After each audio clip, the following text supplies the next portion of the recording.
네, 이번 시간에는 부산광역시 동구 수정동에 있는 햅성 휴폴의 부산 진역 오션뷰 102동 31층 경매물건에 대해서 권리 분석하고 입찰가를 산정해 보겠습니다. 건물 면적은 69.511제곱미터이고 실평수는 21.03평입니다. 현재 64%까지 유찰되어서 3억 8,656만원입니다. 3차 입찰 기일은 2024년 9월 10일입니다. 매각 물건 해당은 47층 중에 31층입니다. 사용 승인은 2019년 7월 30일입니다. 임차인 해당을 살펴보면 현재 임차인이 없고 전부를 소유자가 점유 사용하고 있습니다. 등기부 현황을 살펴보면 2020년 4월 21일에 소유권 이전이 있었고 거래가액은 3억 4,580만원입니다. 그리고 2020년 동일 날짜에 4월 20일 하나은행으로부터 건저당 설정이 있었습니다. 채권 최고액은 3억 2,340만원입니다. 말소 기준 등기로 소멸되고 그 아래도 역시 소멸되겠습니다. 자, 이 물건에 대해서는 임차인이 없기 때문에 임차인의 대항력 부분에 대해서는 살펴볼 필요가 없고 이 등기부 현황을 살펴보면서 말소 기준 권리가 왜 이 하나은행의 건저당이 말소 기준 등기가 됐는지에 대해서 한번 살펴보고 입찰가를 산정해 보도록 하겠습니다.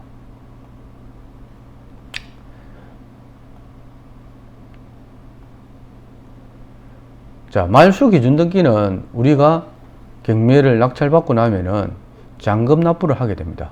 그러면 잔금 납부를 하게 되면은 소유권 이전 등기를 하게 되는데 소유권 이전 등기를 하면서 경매 물건에 설정되어 있는 권리들 중에서 말소 촉탁 대상이 되는 권리는 소멸을 하게 되고 그리고 말소 촉탁 대상이 되지 않는 권리는 매수인 즉 낙찰자가 인수를 하게 됩니다. 그래서 이때 말소와 인수의 기준이 되는 권리가 바로 말소 기준 등기, 말소 기준 권리를 합니다. 그럼 말소 기준 권리에는 어떤 종류가 있는지 한번 살펴보겠습니다. 말소 기준 등기 종류에는 총 7가지가 있는데 먼저 6가지를 살펴보겠습니다. 자, 6가지 종류에는 압류, 가압류, 저당권, 건저당권, 담보가등기, 경매 개시 결정 등기, 이는 등기가 등기부에 설정되어 있습니다. 그래서 그 등기부상에서 이 설정되어 있는 등기들의 접수일자가 다 녹아 있습니다. 그 접수일자가 가장 빠른 등기가 바로 말소 기준 등기입니다. 다시 한번 설명드리면은 경매 물건의 등기부 등본을 보면은 여러 가지의 권리들이 있는데 그 중에서 말소 기준 등기가 되는 권리가 이렇게 6가지가 있습니다. 압류, 가압류, 저당권, 건저당권, 담보가등기, 경매 개시 결정 등기, 이 중에서도 접수일자가 등기부상의 접수일자가 가장 빠른 등기가 바로 말소 기준 등기가 되는 것입니다. 그럼 해당 경매 물건을 보면서 한 번 더 설명해 드리도록 하겠습니다. 자, 이 물건의 등기부 현황을 살펴보면은 좀 권리가 지금 보면은 왼쪽에 남바 놓아 있듯이 10개의 권리가 있습니다. 자, 10개의 권리가 있는데 1번의 소유권은 조금 전에 살펴본 바와 같이 말소 기준 권리에 포함이 되지 않습니다. 나머지 권리는 포함되는데 그러면 여기 접수 날짜가 다 왼쪽에 보면 있습니다. 그러면은 소유권 1번 접수일자 1번은 소유권이기 때문에 말소 기준 권리에 포함이 되지 않고 2번 접수일자가 2020년 4월 21일입니다. 그것이 바로 하나은행의 건저당 설정 일자입니다. 그리고 세 번째가 2021년 7월 5일입니다. SBI 저축은행의 건저당 설정일입니다. 그 아래도 보면은 2021년 8월 30일입니다. 이렇게 접수일자 순서대로 쫙 기입을 해놨는데 최고 먼저 말소 기준 등기 6가지 중에서 최고 먼저 접수일자가 빠른 것이 기록된 것이 바로 2020년 4월 20일자 하나은행의 건저당 설정일자입니다. 그래서 이 하나은행의 건저당 설정이 말소 기준 등기가 된 것입니다. 그래서 말소 기준 등기 이후에는 왜 소멸됐는지에서 또 설명을 한번 해드리도록 하겠습니다. 자, 보면은 여기 보면은 자, 말소 기준 권리보다 앞서는 권리를 선순위라 합니다. 조금 전에 살펴본 바와 같이 요는 말소 기준 권리보다 지금은 소유권이 이 물건에서는 앞서 있지만 임차인이 있으면 임차인의 전입일자가 더 빠를 수도 있고 또 지상권이나 가처분이나 가등기나 이런 권리가 말소 기준 권리보다 더 앞서서 접수가 돼 있을 수도 있습니다. 다른 경매 물건에. 그럴 경우에는 이렇게 조금 전에 설명드린 바와 같이 말소 기준 권리보다 앞서 있는 권리는 낙찰자가 인수를 해야 됩니다. 그리고 말소 기준 권리보다 뒤에 오는 권리, 즉 또 임차인의 전입일자가 말소 기준 권리보다 후순일 때는 역시 낙찰자가 인수하지 않아도 되는 것입니다. 그래서 선순위 권리는 낙찰자가 인수를 해야 되고 후순위 권리는 인수하지 않아도 되는 것입니다. 자, 그리고 하나 더 설명을 드리면은 후순위는 인수하지 않는 것이 낙찰자가 인수하지 않는 것이 원칙인데 이 세 개의 권리는 또 후순위지만은 낙찰자가 인수를 해야 되는 경우가 생깁니다. 어떤 권리냐면은 바로 예고 등기, 그리고 소유권에 관한 다툼이 있는 가처분, 그리고 세 번째는 건물 철거 및 토지 인도 청구권 가처분.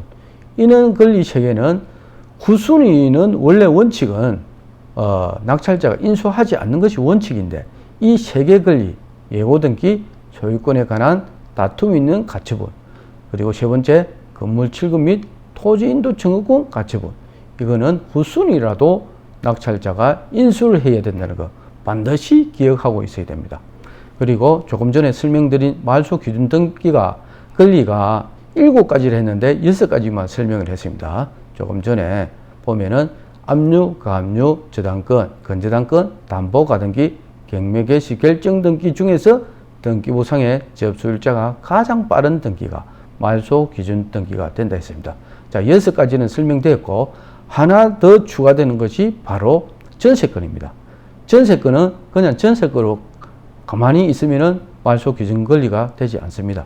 근데 전세권이 말소 기준 권리가 되려면은 조건이 있습니다.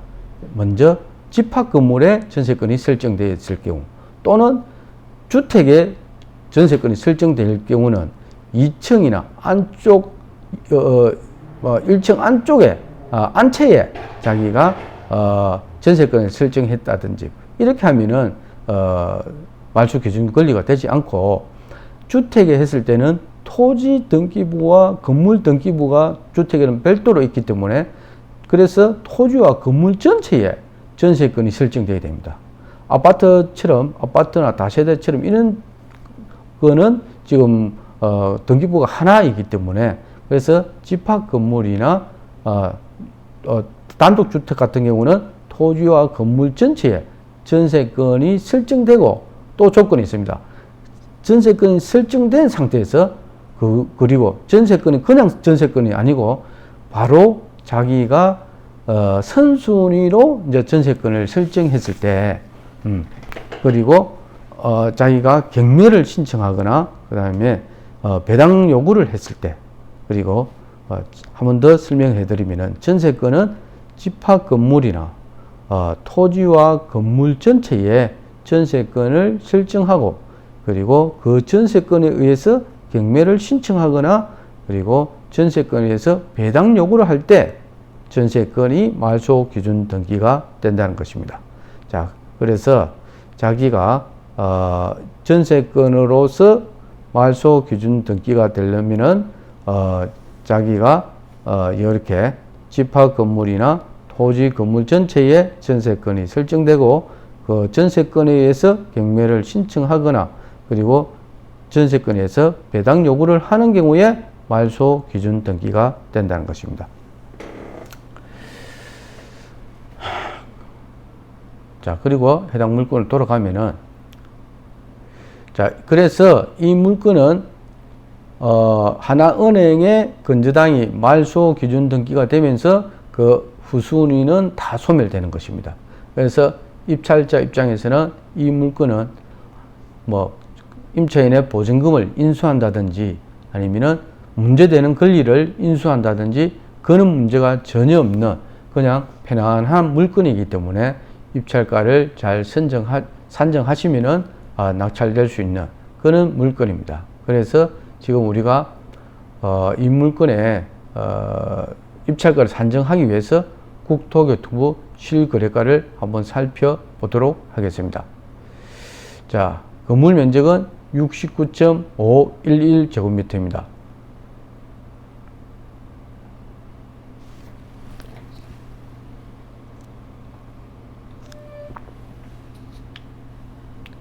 여기서 보면은 69.511 이 지금 면적입니다. 지금 보면은 2024년도에 거래가 5건이 있었습니다. 지금 보면 29층이 5억 7천에 거래됐습니다. 1월 달에. 그리고 2024년 3월 달에 32층이 5억 4,500에 거래됐습니다.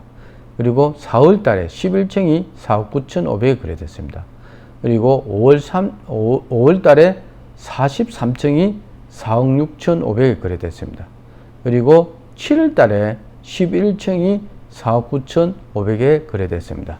지금 나와 있는 물건은 지금 보면은 31층입니다. 그래서 우리가 이 물건에 이제 8월 달에 실거래가는 없지만은 8월 달에 실거래가를 산정하고 난 다음에 우리가 거기서 자기가 원하는 수익을 차감하면은 바로 거기 입찰가가 되는 것입니다. 그래서 무엇보다 자기가 여기서 8월 달에 이 물건의 입찰가를 산정하기 위해서 실거래가를 산정하는 것이 무엇보다 중요합니다. 그래서 지금까지 내역을 보면은 2023년 6월 달에도 31층이 한 5억 3천에 거래가 되었습니다. 그리고 비슷한 층수를 보면은 27층이 2023년 3월 달에 5억 2천에 거래됐습니다. 그리고 지금 좀 아쉬운 거는 2024년 5월 30일에 43층이 4억 6,500에 거래됐다는 것입니다. 나머지는 지금 보면은 다 5억 3천. 지금 2024년이 2023년보다는 그 부동산 경기가 약간 상승해 나가려고 하는 그런 움직임이 보이는 그런 시기입니다. 그래서 보면은 2023년 6월 7일이 31층이 5억 3천에 거래됐고 8월 달에 46층이 5억 3천에 거래가 됐습니다. 그리고 8월 달에 42층이 6억 9천에 거래가 됐습니다. 그래서 우리가 여기서 실거래가를 이번 8월 달에 실거래가를 잘 산정하는 게 무엇보다 중요합니다. 그래서 지금 최근에 2024년도에 거래된 걸 토대로 해서 산정하면은 1월 달이 29층이 지금 5억 7천입니다. 그리고 3월 달이 32층이 5억 4,500입니다. 그래서 우리가 이걸 토대로 하면은 우리는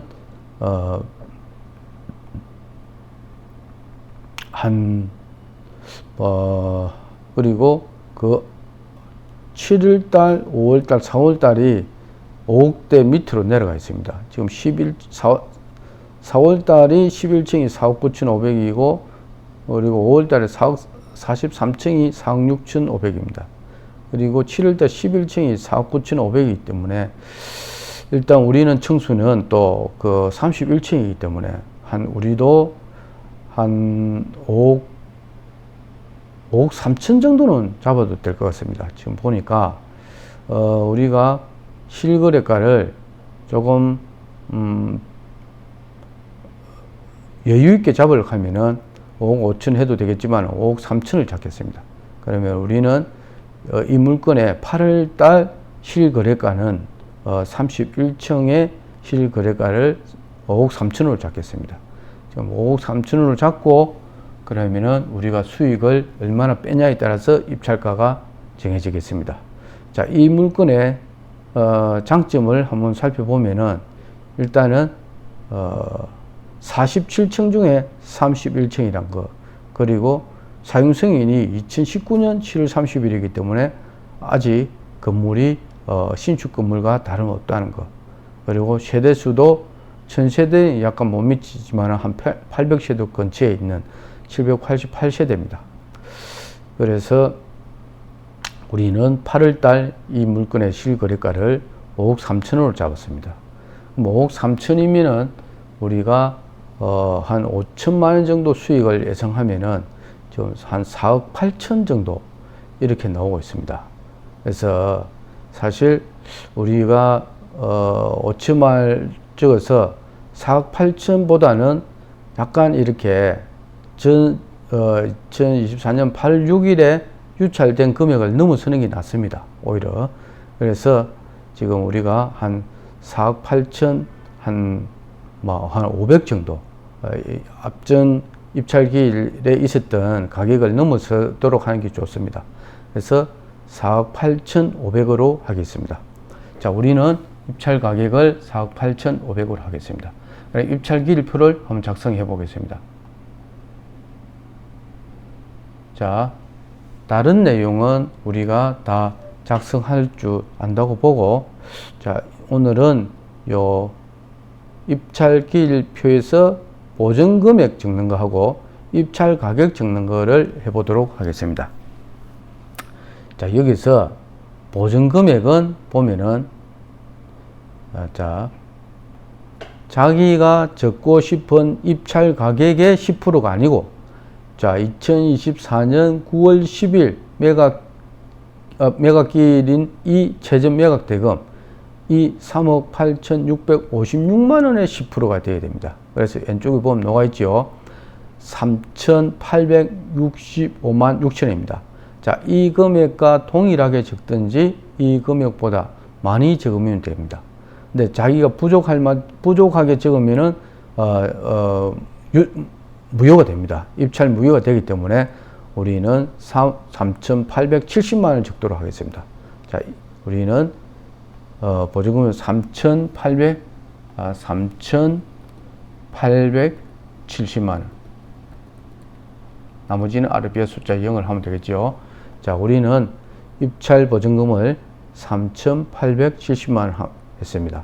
자, 조금 더, 한 번 더 설명드리면은 이 입찰 보증금은 자기가 적고 싶은 금액, 입찰 가격의 10%가 아니고 2024년 3차 입찰 기일인 2024년 9월 10일 최전 매각 대금 3억 8,656만원의 10% 이상을 적어야 됩니다. 10%와 동일하게 이렇게 3,865만 6천을 적든지 그 이상을 적은다. 더 적게 적으면은 입찰 무효가 됩니다. 그래서 우리는 3,870만원 적었습니다.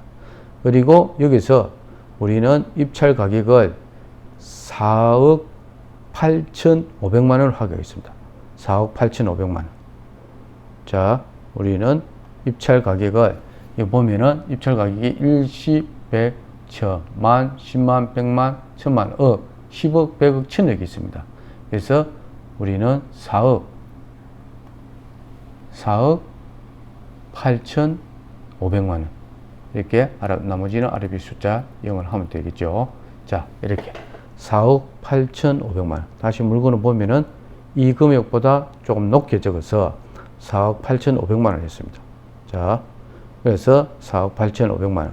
그리고 우리는 보증 제공 방법은 우리는 요 입찰 보증금을 자기압 수표로 제출하겠습니다.